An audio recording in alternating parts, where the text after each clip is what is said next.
Hello and welcome back to the Bookshelf Odyssey. My name is Art, and today I'm doing a book haul. Well, I've been on vacation, and as I normally do, wherever we're at, I look and see if there's a local bookstore I can go to and do some shopping. And fortunately, I was able to find a few. I've got a stack of books here I want to share. I also was able to pick up some Christmas related books.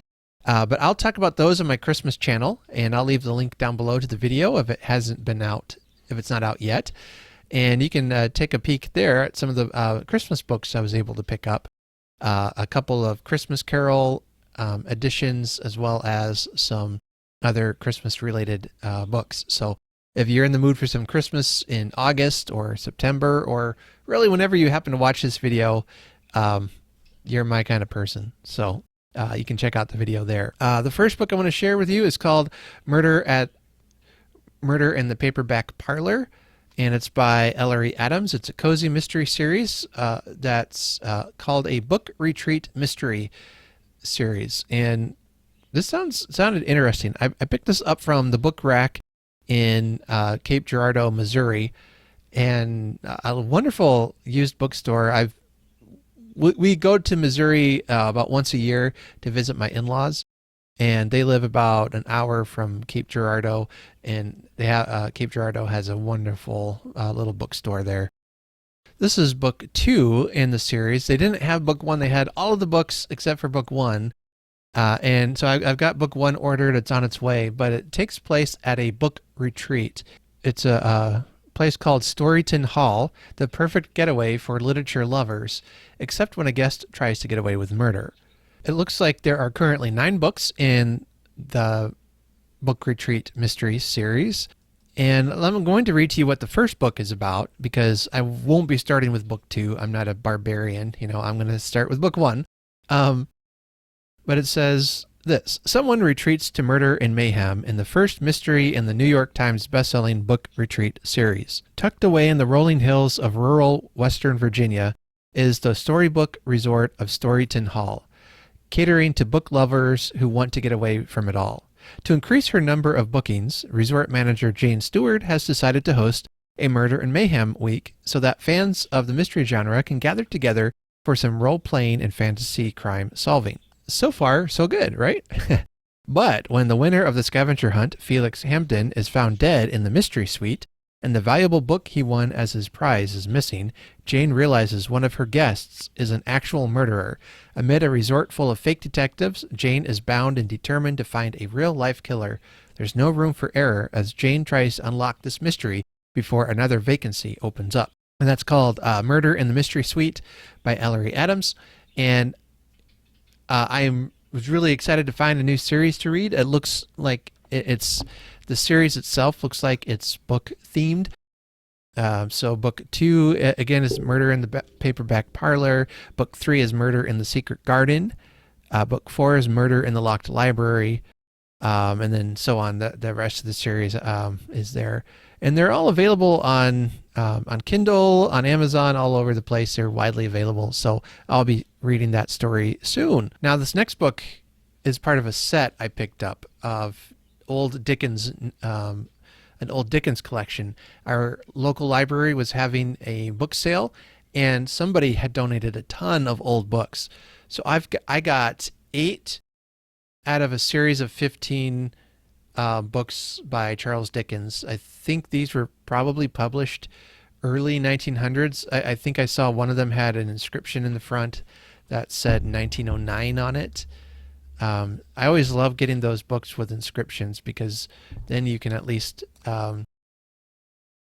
because sometimes the old books don't put when they were published.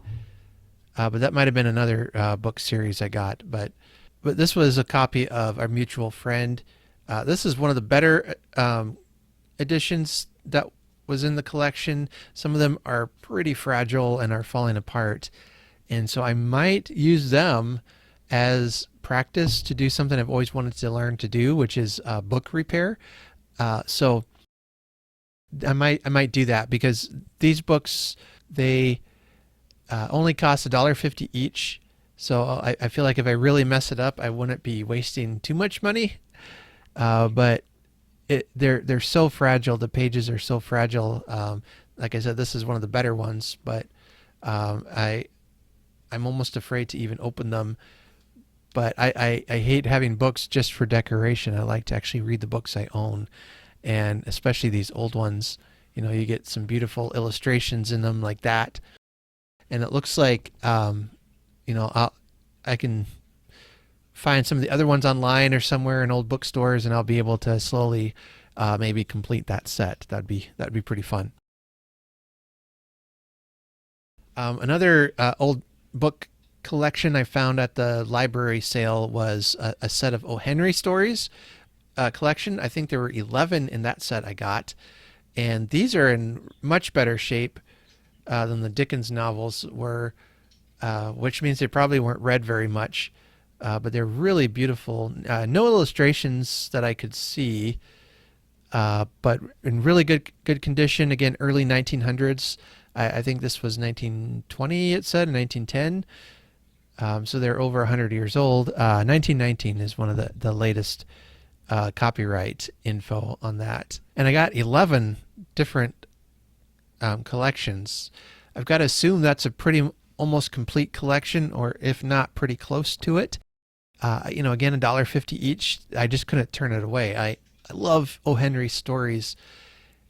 He can go toe-to-toe with Dickens as far as sentimentality goes. But a really enjoyable short story writer. And so this particular collection is called The 4 Million, and it contains one of my favorite Christmas stories in it, The Gift of the Magi. But you can check that out more on my Christmas podcast channel. And then I got one. I might wait for next year's Jane Austen in July, or I might just get started on it soon. But it's called Among the Janeites by Deborah Yaffe. And I'm hoping that this book will be what I hoped the book Camp Austen was that I read for Jane Austen July, that I read and enjoyed, but it wasn't quite what I was hoping it would be. And I'll have a Jane Austen July wrap-up video that you can get my thoughts on that book. But this one describes the author's interaction with really the world of Jane Austen fandom. And I love the way this book is described. It says, "They walk among us in their bonnets and empire waist gowns, clutching their souvenir tote bags and battered paperbacks. The Janeites, Jane Austen's legion of devoted fans. Who are these obsessed admirers whose passion has transformed Austen from classic novelist to pulp culture phenomenon?" Deborah Yaffe, journalist and Janeite, sets out to answer this question, exploring the remarkable endurance of Austen's stories, the unusual zeal that their author inspires, and the striking cross-section of lives she has touched. And then it goes on to say that this book is a funny and touching meditation on the nature of fandom, which I'm really looking forward to reading that. And I would only like just to point out that not all Janeites are dressed in empire-waisted gowns. They don't fit me very well. I try to stay more in the top hat and suit cosplay, but I actually don't have anything like that. Like I would love to go to a Jane Austen gathering, but I don't have any costume or clothing to wear, and I'm afraid I would stick out. But it would be a lot of fun to dress up like that. I got this book at a local bookstore in Omaha. I live about an hour from Omaha, and it's called the Jackson Street Booksellers. It's a beautiful old bookstore, used bookstore that has just stacks and stacks, literal stacks of floor to high ceiling bookcases, books piled on the floor. You can just explore it to your heart's content for hours.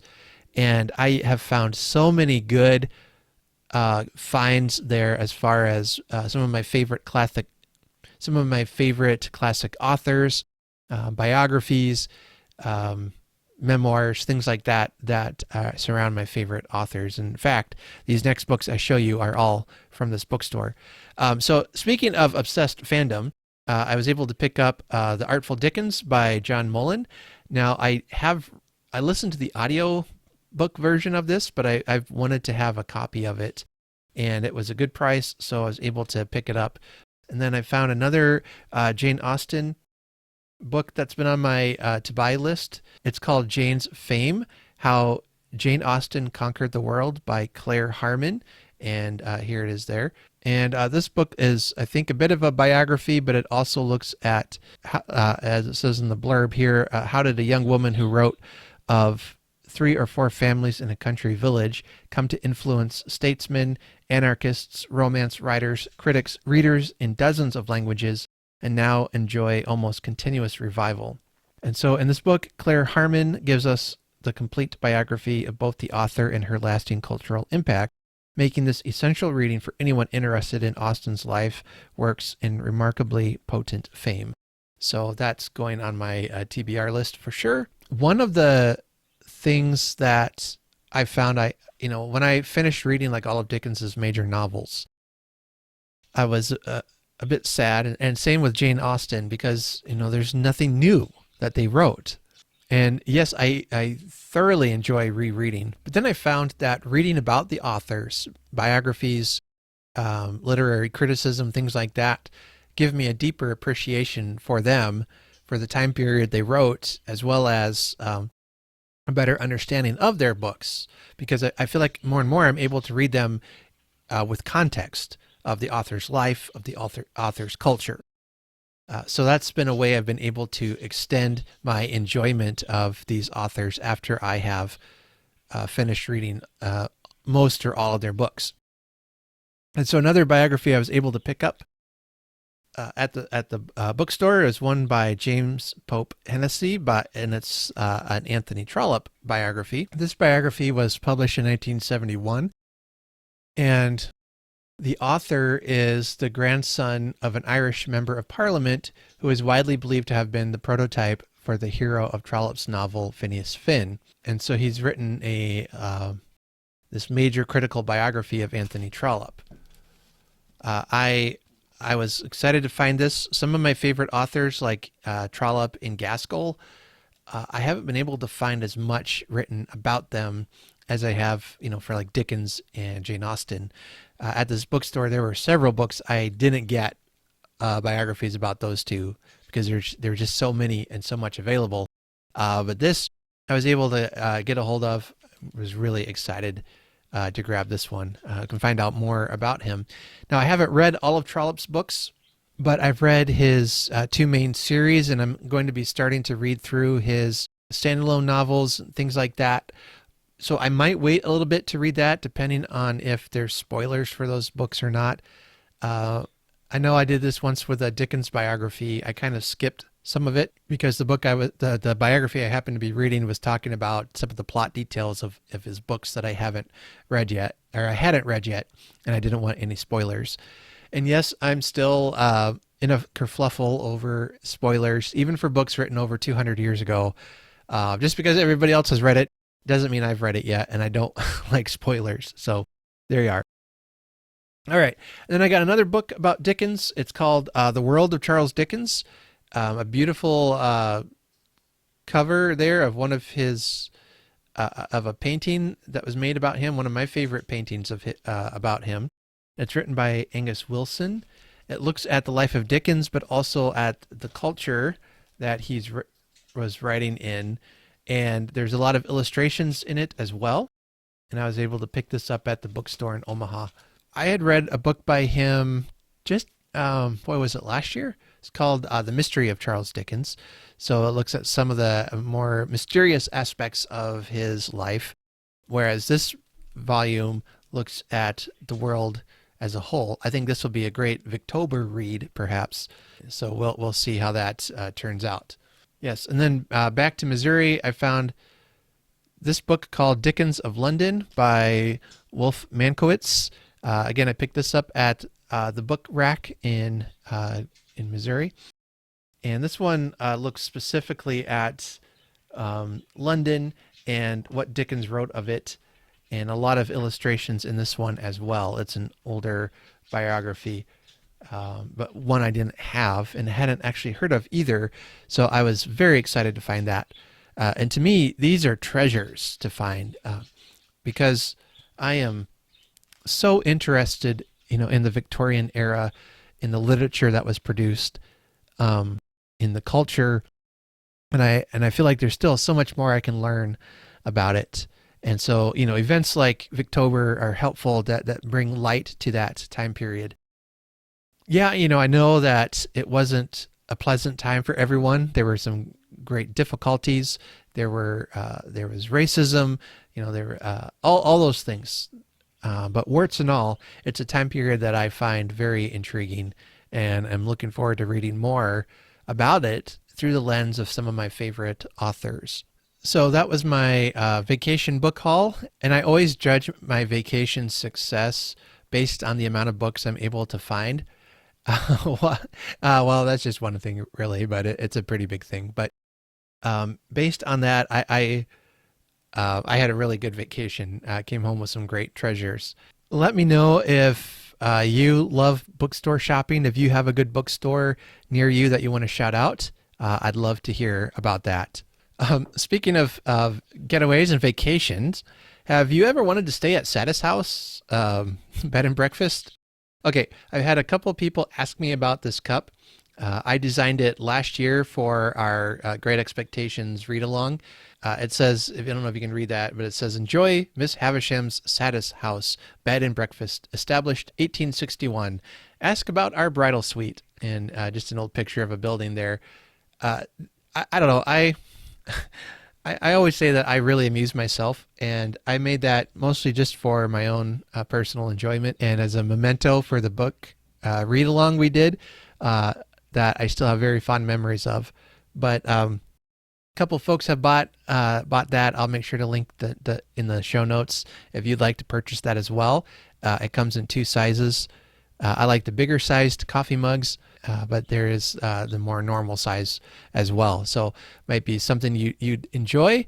The link will be in the show notes, and of course the proceeds there help support and run the channel and the different equipment and things I need to keep things going around here. All right, so that'll be it for today.